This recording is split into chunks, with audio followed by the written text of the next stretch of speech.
अस्सलामुअलैकुम। मैं हूं अख्तर अब्बासी और आप देख रहे हैं वर्ल्ड स्पोर्ट्स।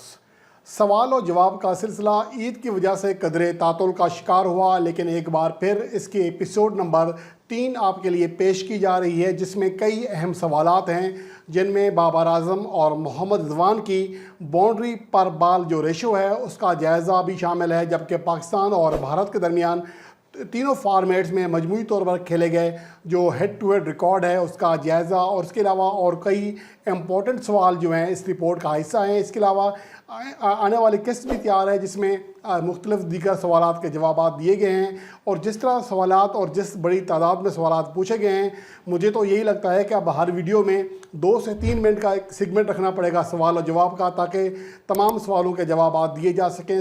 जो सवालात हैं वो बहुत ज़्यादा हैं और बहुत कम वक्त होता है, कम जवाब दिए जा रहे हैं, जिसके लिए हम कोशिश कर रहे हैं कि आइंदा कोई इस तरह सेगमेंट बना लें जिसमें हम 2 से 3 मिनट तक हर वीडियो में सवालात और जवाबात का सिलसिला शामिल करें। बहरहाल आज के सवालात की जानिब बढ़ते हैं। जो आज का पहला सवाल हमने शामिल रखा है वो जवाद खान है। उनकी जानिब से कहा गया है कि वर्ल्ड स्पोर्ट्स ने हमें एक प्लेटफॉर्म मुहैया किया है जिस पे हम सवालात के जवाबात हासिल कर सकते हैं और मालूमात हासिल कर सकते हैं। बहरहाल उनका जो क्वेश्चन है वो ये है कि अगर कोई बैट्समैन एक इनिंग्स में डबल सेंचुरी बनाता है या फिर ट्रिपल सेंचुरी बनाता है तो उसको सिर्फ एक सेंचुरी क्यों तस्लीम किया जाता है, ये उनका सवाल है। वैसे इसका जवाब यही दे सकते हैं कि ये एमसीसी की जानिब से बनाया गया कानून है, इसको हम रद्दोबदल नहीं कर सकते। ये एक शुरू से बनाया हुआ कानून है कि ताकि कोई एक बैट्समैन एक इनिंग्स में ज़्यादा से ज़्यादा एक सेंचुरी ही अपने रिकॉर्ड में दर्ज करा सके एक इनिंग्स में। जैसा कि फ़र्ज़ करें अगर कोई बैट्समैन एक इनिंग्स में 2 सेंचुरियाँ बनाता है, डबल सेंचुरी बनाता है, अगली इनिंग्स में ट्रिपल सेंचुरी बना देता है, तो फिर एक मैच में 5 सेंचुरियाँ उनके रिकॉर्ड में हो सकती थी। वैसे ही हो जाता तो दिलचस्प भी था क्योंकि सेंचुरियों की जो तादाद है वो बहुत ज़्यादा बढ़ जाती।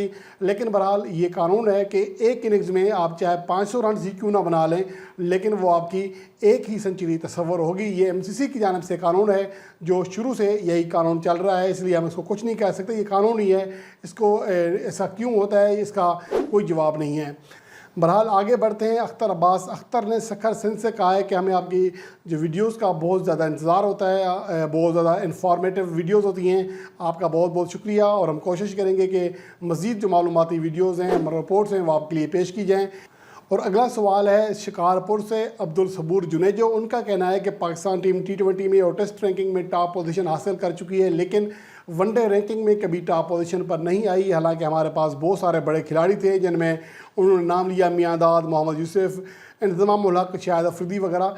लेकिन देखें ये एक बदकिस्मती है कि वाकई पाकिस्तान के पास बहुत अच्छे प्लेयर्स दस्तियाब रहे हैं। हर जो अहद है उसमें पाकिस्तान को बेहतरीन खिलाड़ी दस्तियाब रहे हैं, 80s में, 90s में, और मौजूदा वक्त में भी पाकिस्तान के पास कई शानदार खिलाड़ी मौजूद हैं। लेकिन पाकिस्तान टीम आलमी नंबर 1 वनडे टीम नहीं बन सकी। नंबर 3 पोजीशन पर ज़रूर आई है, लेकिन इससे ऊपर नहीं आ सकी। ये बहरहाल हम इसको यही कह सकते हैं कि ये एक बदकिस्मती है। ये ऐसा ही है जैसा कि पाकिस्तान का जो रिकॉर्ड है भारत के ख़िलाफ़ मजमूई तौर पर वनडे मैचेस में या T20 या दीगर ऑल फॉर्मेट मैचेस में वो बेहतर है T20 मैचेस को निकाल कर, लेकिन ओवरऑल बेहतर रिकॉर्ड होने के बावजूद पाकिस्तान टीम वनडे फॉर्मेट के वर्ल्ड कप में आज तक भारत को शिकस्त नहीं दे सका। इसे एक बदकिस्मती कही जा सकती है इसको। तो यही सूरत हाल है पाकिस्तान के वनडे प्लेयर में कई शानदार खिलाड़ी होने और पाकिस्तान के बेहतरीन वनडे टीम होने के बावजूद पाकिस्तान टीम कभी आलमी रैंकिंग में टॉप वनडे टीम नहीं बन सकी। बहरहाल आगे बढ़ते हैं। सवाल पूछा गया है अयान तौफीक की जानिब से, ये इनका ताल्लुक भी लाड़काना से है। अयान तौफीक उनकी आईडी है, लेकिन नियाज़ हुसैन लाड़काना सिंध लिखा है। उनका कहना है कि शर्जील खान की वापसी कब होगी। शर्जील खान के बारे में मैंने पहले ही कहा था कि उनकी जो हालिया कारकर्दगी है वो निस्बतन काफ़ी बेहतर है। पाकिस्तान वनडे कप में भी शानदार कारकर्दगी दिखाई, पाकिस्तान सुपर लीग में भी वो उम्दा फॉर्म में दिखाई दिए। लेकिन सवाल ये पैदा होता है कि किसकी जगह उनको लाया जाए। मेरे ख्याल में शर्जील खान को पाकिस्तान टीम में होना चाहिए, क्योंकि उनकी जो फॉर्म है वो तेज़ रफ्तारी से बैटिंग करते हैं। लेकिन जो पाकिस्तान के मैनेजमेंट का नुक्ता है वो भी अपनी जगह सही है। उसकी वजह यह है कि रिजवान और बाबर आजम बेहतरीन स्टैंड देते हैं। उनकी जो औसत शराकत है दुनिया के तमाम ओपनिंग जोड़ियों से बेहतर है। 6 सेंचुरी शराकतें कायम कर चुके हैं, जो कि रिकॉर्ड है T20 फॉर्मेट में, T20 इंटरनेशनल मैचेस में। तो इस एतबार से पाकिस्तान का जो मिडल ऑर्डर है, जैसे ही पाकिस्तान की विकेट गिरती है पाकिस्तान का मिडल ऑर्डर भी एकदम फ्लॉप हो जाता है, जिसकी वजह से पाकिस्तान की मैनेजमेंट और कप्तान इस बात को अब तस्लीम कर चुके हैं कि रिजवान और बाबर आजम की ओपनिंग जोड़ी गो के उनका स्ट्राइक रेट खासा कम होता है पावर प्ले में, लेकिन चूँकि वो विकेट बहुत कम गंवाते हैं इसलिए इस पैटर्न के साथ पाकिस्तान टीम को वो आगे लेके जाना चाह रहे हैं। इसलिए शायद शर्जील खान की वापसी नहीं हो रही। उनकी वापसी कब हो सकती है इसके बारे में फ़िलहाल यही कहा जा सकता है कि अगर खुदा ना करे इनमें से कोई एक खिलाड़ी, रिजवान या बाबर में से कोई एक खिलाड़ी नाकाम रहता है और ये जोड़ी नाकाम होती है तो फिर शायद शर्जील खान की वापसी के बारे में सोचा जाएगा। इसके अलावा अगला सवाल निगिद खान ने पूछा है कि क्या Mohammad Hasnain T20 world cup में वापस आ सकता है। तो इस हवाले से मेरा ख्याल है कि बहुत ही मुश्किल होगा। हालांकि जो उनका आखिरी सीज़न था बिग बैश, वो उसी से ऊपर उभरे थे, शानदार बॉलिंग कारकर्दगी दिखाई थी। ऑस्ट्रेलियाई पिचेस पर वो खासे कामयाब रहे थे। होना तो यही चाहिए कि अगर वो दस्तियाब होते हैं, उनका बॉलिंग एक्शन जो है वो कानूनी हो जाता है, पाबंदी ख़त्म हो जाती है, तो उनको लाजमी तौर पर T20 वर्ल्ड कप के स्क्वाड में शामिल करना चाहिए। लेकिन अगर जिस तरह उनकी मौजूदा वक्त में उनकी फॉर्म भी नहीं है, वो प्रैक्टिस में भी नहीं है, जिसकी वजह से मुझे लगता नहीं है कि उन्हें सिलेक्ट किया जाएगा। बहरहाल आगे बढ़ने से पहले यही सवाल इमरान खान ने भी पूछा था कि मोहम्मद हसनैन की वापसी होगी या नहीं होगी, उसका जवाब मैं पहले दे चुका हूँ। इसके अलावा अमीर हमज़ा, उनका कहना है कि बाबर आजम और रिजवान का T20 मैचेस में बाउंड्री का रेशो क्या है। तो इसके लिए हम दो मुख्तलिफ तजिए करते हैं, एक ओवरऑल करते हैं और एक 2021 से मजमूई तौर पर। ये मजमूई T20 मैचेस की बात कर रहा हूँ जिसमें international matches, domestic matches, Pakistan super league के मैचेस, ये सभी मैचेस शामिल हैं। इसमें अगर देखा जाए बाबर आजम का, अगर सबसे पहले देखा जाए 219 मैचेस के लिए 6152 गेंदें खेली, 812 चौके, 146 छक्के लगाए हैं। उनका जो बाउंड्री का तनासब है यानी चौके लगाने का तनासब है वो 13% है, यानी 100 में से 13 गेंदों पर वो चौके लगाते हैं जो उनकी एवरेज है। और इनका जो छक्कों का तनासब है वो सिर्फ 2% है, यानी 100 बॉलों का सामना करने के बाद उनमें वो सिर्फ 2 ही छक्के लगाते हैं। इस तरह रिजवान का अगर देखा जाए 180 मैचेस खेले हैं, 3705 गेंदें खेली, 428 चौके, 115 छक्के। उनका जो बाउंड्री का तनासब है वो बाबर आजम से भी कम है, 11% उनका तनासब है। अलबत्ता छक्कों में वो 1% ऊपर हैं, 3% उनका तनासब है, यानी 100 गेंदों पर वो 3 छक्के लगाते हैं। और सेम यही चीज़ है अगर हम वैसे देखा जाए 2021 से ही या 2020 के दिसंबर में ही मोहम्मद रिजवान ने ओपनिंग करना शुरू की, जिसके बाद वो T20 फॉर्मेट के एक ख़तरनाक प्लेयर बनकर उभरे। लेकिन अगर इस अरसे में भी देखा जाए तो दोनों का बाउंड्री का तनासब लगभग एक जैसा है। 54 मैच इनिंग्स के लिए बाबर आजम ने 1689 गेंदें खेली तो 232 चौके लगाए, 40 छक्के, वही 13% बाउंड्री का तनासब, 2% छक्कों का तनासब है। रिजवान का देखें तो 1992 गेंदें खेली, 244 चौके और 67 छक्के लगाए, 12% यानी 1% बड़ा है, 11% उनका मजमूई है। लेकिन इस अरसे में 12% उनका बाउंड्री तनासब है और छक्कों का तनासब इशारियाती फ़र्क में कदर ज़रूर बढ़ा है, लेकिन ओवरऑल वो 3% ही है। अब आगे बढ़ते हैं। मोहम्मद हसनैन, नसीम शाह, हारिस रऊफ़ की स्पीड 100 किलोमीटर फ़ी घंटा की रफ्तार से होती है, लेकिन वो उमरान मलिक की तरह डेंजरस दिखाई नहीं दिए। ये इंडिया से पूछा है शहबाज खान ने। देखें, उमरान मलिक की जो लाइन और लेंथ है वो मेरे ख्याल में बहुत ही अच्छी है मौजूदा वक्त में, लेकिन इससे बड़ा दारोमदार ये भी होता है कि आप जब क्रिकेट खेल रहे हैं वो आपके सामने कौन है, किस लेवल की क्रिकेट खेल रहे हैं। उमरान मलिक गो के बहुत अच्छी बॉलिंग करा रहे हैं, लेकिन उनका जो असल इम्तिहान होगा वो होगा इंटरनेशनल मैचेस में, जब आप बड़े, आपका दबाव भी होगा आपके ऊपर और आगे सामने जो खिलाड़ी खड़े होंगे वो बड़े हरीफ होंगे। मैं इसका जायज़ा कुछ इस तरह आपके लिए भी तजिया करूँगा कि अगर आप 150 किलोमीटर फ़ी घंटा की रफ्तार से गेंद फेंकते हैं डेविड वार्नर को, अब्राहम डिविलियर्स जैसे बल्लेबाज को, या केन विलियमसन जैसे बल्लेबाज को, या जोए रूट को, तो वो शायद ज़्यादा इत्मीनान से खेल लेगा। लेकिन अगर इससे भी कम रफ्तार गेंद आप किसी एवरेज प्लेयर को, एवरेज बैट्समैन के खिलाफ फेंकते हैं तो वो स्कोर ज़्यादा मुश्किलात से दो चार होगा। इसलिए स्पीड से ज़्यादा दारोमदार इस बात पर होता है कि आपकी गेंद का सामना करने वाला बैट्समैन कौन है। बहरहाल उमरान मलिक जिस तरह ऊपर उभर रहे हैं, जिस तरह उनकी तारीफ़ें हो रही हैं, तो ये आप देखने से ताल्लुक़ रखेगा कि वो T20 वर्ल्ड कप में कैसे कारकर्दगी दिखाते हैं, या फिर उनका जब इंडियन टीम की जानिब से डेब्यू होता है, ख़ास तौर पर जिसे कहा जा रहा है कि दौरा इंग्लैंड में उन्हें मौका दिया जा सकता है, तो उसमें उनकी कारकर्दगी कैसी रहती है ये आगे जाकर देखेंगे। इसके अलावा सवाल पूछा गया है शेब खान, उनकी आइडिया, उनका जवाब सवाल पूछा गया है कि क्या Zaman Khan T20 world cup 2022 की टीम के लिए पाकिस्तान के स्क्वाड में जगह बना सकते हैं? जी बिल्कुल बना सकते हैं। उनकी जो कारकर्दगी रही है हालिया PSL 2022 में वो अच्छी रही है, लेकिन आगे देखना है कि वो आगे उनको चांस मिलता है या नहीं मिलता, क्योंकि पाकिस्तान के जो दीगर बॉलर्स हैं उनकी कारकर्दगी भी अच्छी है। हो सकता है हसन अली की जगह या मोहम्मद वसीम जूनियर की जगह उनको मौका दिया जाए, क्योंकि बहरहाल वो एक अच्छे बॉलर हैं। और जिस तरह लाहौर कलंदर के लिए डेथ ओवर्स में जमान खान ने बॉलिंग कराई वो इंतहाई काबिल दीद है, तो मेरे ख्याल में तो उनको अभी भी मौका दे देना चाहिए था, लेकिन सेलेक्टर्स ने फ़िलहाल उनको फौरी तौर पर पाकिस्तान टीम में जगह नहीं दी है।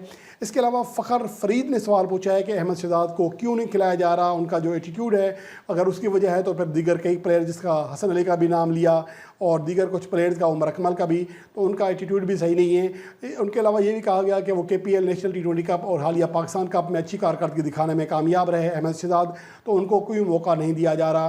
तो इसका जवाब ये है कि फ़िलहाल जो पाकिस्तान की ओपनिंग जोड़ी है वनडे फॉर्मेट में या T20 फॉर्मेट में, वो दोनों सेट हैं। फ़खर जमान और इमाम उल हक शानदार कारकर्दगी दिखा रहे हैं वनडे फॉर्मेट में, जबकि T20 फॉर्मेट में रिजवान और बाबर आजम की जोड़ी जो है वो अच्छी कारकर्दगी दिखा रही है। और अगर हालिया पाकिस्तान सुपर कप में कारकर्दगी देखें तो अहमद शहजाद ने 11 मैचेस में 456 रन बनाए, 41 के एवरेज, 92 का स्ट्राइक रेट, 1 सेंचुरी, 2 फिफ्टियाँ बनाई थी। लेकिन वो रन्स के अतबार से देखा जाए उनको तो वो 10वें नंबर पर थे, यानी 9 ऐसे खिलाड़ी थे जो कि अहमद शहजाद से भी बेहतर कारकर्दगी दिखाने में कामयाब रहे थे, जिसमें बलोचिस्तान के हसीबुल्ला खान जो कि अंडर 19 प्लेयर हैं 614 रन बनाकर नुमाया रहे थे, शर्जील खान 584 रन बनाकर दूसरे नंबर पर रहे, कामरान गुलाम ने 531 रन बनाए, उमर अमीन ने 516 रन बनाए, असद शफीक ने 510 रन बनाए। तो इस लिहाज से अगर देखा जाए तो बहुत सारे ऐसे प्लेयर हैं जिनकी कारकर्दगी अहमद शहजाद से भी बेहतर रही है और नेशनल T20 कप में भी यही सूरत हाल रही। बहरहाल अहमद शहजाद की जो बड़ी वजह है, एक तो उनकी अपनी कारकर्दगी है, वो आउट क्लास कारकर्दगी जब तक नहीं दिखाएंगे तो शायद उनका जो वापसी का चांस है वो बहुत ज़्यादा मुश्किल हो जाएगा। इसके अलावा फैसलाबाद से अब्दुल अहद ने सवाल पूछा है कि हारिस सोहेल और वहाब रियाज को मौका क्यों नहीं मिलता इंटरनेशनल क्रिकेट में। हारिस सोहेल जो है वो मेरे ख्याल में उनको जब मौका मिला था तो वो अनफिट हो गए थे, जिसके बाद उनकी वापसी नहीं हो सकी थी, जबकि वहाब रियाज ज़्यादा पिटाई खाने की वजह से उनको ड्रॉप किया गया था आखिरी मैचेस में, जिसके बाद उनका कम बैक नहीं हो सका, क्योंकि हारिस रऊफ और शाहीन शाफरीदी बेहतर अंदाज में लीड कर रहे हैं। लेकिन आगे चलकर अगर हसन अली की कारकर्दगी बेहतर नहीं होती तो फिर शायद वहाब रियाज को एक बार फिर मौका मिल जाएगा। इसके अलावा ये सवाल पूछा गया उस्मान अली की जानिब से, क्या मोहम्मद हफीज़ की जगह शादाब खान नंबर 4 पोजीशन पर खेल सकते हैं या नहीं खेल सकते। शादाब खान अब मुकम्मल बैट्समैन हैं, जैसा कि पाकिस्तान सुपर लीग के मैचेस में वो 1 डाउन पोजीशन पर बैटिंग करते हैं, उम्दा बैटिंग कारकर्दगी दिखाते हैं।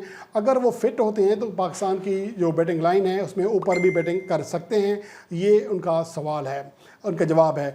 निगत खान कराची से पूछती हैं कि शोएब मलिक को T20 वर्ल्ड कप 2022 में होना चाहिए, क्योंकि वो इफ्तिखार अहमद और आसिफ अली या खुशदिल शाह से बेहतर हैं। और इसके अलावा उन्होंने सरफराज अहमद के बारे में पूछा कि उनको भी पाकिस्तान की T20 टीम में बतौर मिडिल ऑर्डर बैट्समैन खिलाया जा सकता है या नहीं खिलाया जा सकता। देखिए, इसके हवाले से मैं प्लेइंग 11 और स्क्वाड पहले ही बना चुका हूँ T20 फॉर्मेट एशिया कप के हवाले से, जिसमें शोएब मलिक को सबसे ज़्यादा अहम कहा है। उसके मैंने स्टेट आपके सामने बयान किए हैं, अगर आप चाहें तो वो हमारी वीडियो लिस्ट में जाकर मुलाहिजा कर सकते हैं। शोएब मलिक हालिया अरसे में मिडिल ऑर्डर बैट्समैनों में वाहिद बैट्समैन है जो कि 50 बना चुके हैं, उनका स्ट्राइक रेट सबसे ज़्यादा है और वो पाकिस्तान की अशद ज़रूरत है, ख़ास तौर पर जब हमारे ओपनर्स आउट होते हैं तो हमारे मिडिल ऑर्डर में इनिंग्स को संभालने वाला कोई बैट्समैन नहीं होता। मोहम्मद हफीज़ थे, वो भी आउट ऑफ फॉर्म थे, अब तो वो रिटायर हो चुके हैं, इसलिए शोएब मलिक की जो कमी है वो अशद महसूस होती है। जहाँ तक बात है सरफराज अहमद की, वो वनडे टीम में तो खेल सकते हैं, क्योंकि वनडे फॉर्मेट में मोहम्मद रिजवान की कारकर्दगी ज़्यादा अच्छी नहीं है। अगर बतौर बैट्समैन भी कहें तो वनडे फॉर्मेट में सरफराज की वापसी हो सकती है, लेकिन T20 फॉर्मेट में मेरे ख्याल में शायद कदरे मुश्किल हो जाएगा। इसके अलावा यही सेम क्वेश्चन मोहम्मद इदरीस खान ने पूछा है, वो भी यही कह रहे हैं, तो मैंने आपको इसका जवाब दे दिया। आगे वही सवाल पूछा गया है कि अली रज़ा की जानिब से ज़मान खान T20 वर्ल्ड कप के हवाले से मैं पहले बता चुका हूँ, और जमशेद अली ने भी यही कहा है कि ज़मान खान को मौका देना चाहिए इंटरनेशनल क्रिकेट में। गग्गू मंडी से सवाल पूछा है, उनकी जानिब से भी जवाब दे चुका हूँ पहले मैं आपको। इसके अलावा ये कहा जा रहा है कि जिस तरह मोहम्मद रिजवान ने T20 फॉर्मेट में बेहतरीन ओपनिंग जोड़ी का बेहतरीन ओपनर के तौर पर किरदार अदा किया है, क्या वह वनडे फॉर्मेट में इमाम उल हक या फ़खर जमान के साथ मैदान में उतारे जा सकते हैं। ये अली वाजिद सवाबी से पूछ रहे हैं। मेरा ख्याल है फ़िलहाल तो ऐसा नहीं दिखाई दे रहा, क्योंकि इमाम उल हक और फ़खर ज़मान की जो जोड़ी है वो बेहतर परफॉर्म कर रही है। लेकिन अगर इनमें से कोई जोड़ी नाकाम होती है तो फिर शायद मोहम्मद रिजवान को एक बार फिर इस फॉर्मेट में भी बतौर ओपनर मौका दिया जाए या चांस दिया जाए, क्योंकि वो T20 फार्मेट की तरह वनडे फार्मेट में बदकिस्मती से वैसी कारकर्दगी नहीं दिखा पा रहे जैसा कि गुज़श्ता 12 इनिंग्स में सिर्फ 150 है। इसके बरक्स वो बतौर ओपनर ज़्यादा अच्छा खेलते हैं, और मेरे ख्याल में अगर मोहम्मद रिजवान को वनडे फार्मेट में भी ओपनिंग कराई जाए तो वो ज़्यादा बेहतर और ज़्यादा ख़तरनाक हो सकते हैं, क्योंकि T20 फार्मेट में भी आपने देखा कि जब वो विकेट पर सेट हो जाते हैं तो अपनी विकेट नहीं देते। और अगर यही चीज़ वनडे फार्मेट में होगी, क्योंकि T20 फार्मेट में 20 ओवर होते हैं, इसमें 50 ओवर होते हैं, तो ये ज़्यादा अच्छा होगा रिजवान के लिए और पाकिस्तान टीम के लिए अगर वो वनडे फार्मेट में भी बतौर ओपनर कामयाब होते हैं। इसके अलावा हम्माद रज़ा ने सवाल पूछा है कि ऑल फार्मेट गुजरात से ताल्लुक़ है उनका, कि ऑल ओवर जो पाकिस्तान और इंडिया के मैचेस हैं उनमें किसका पलड़ा भारी है। तो इसमें तीनों फार्मेट टेस्ट, वनडे और T20 को मैचेस को मिलाकर मजमूई तौर पर पाकिस्तान और भारत के 200 टाकरे हो चुके हैं, जिनमें पाकिस्तान का पलड़ा भारी है। 87 मैचों में पाकिस्तान ने कामयाबी हासिल की है, 70 मैचेस में इंडिया जीता है, 1 मैच टाई रहा, 38 ड्रा हुए और 4 मैचेस बेनतीजा हुए, यानी कि बारिश की वजह से या किसी और की वजह से। ये आज के सवालात थे जो मैंने इस एपिसोड में शामिल किए, और एपिसोड 4 में बहुत सारे और दिलचस्प और मालूमाती सवालात भी आपके लिए पेश किए जाएंगे।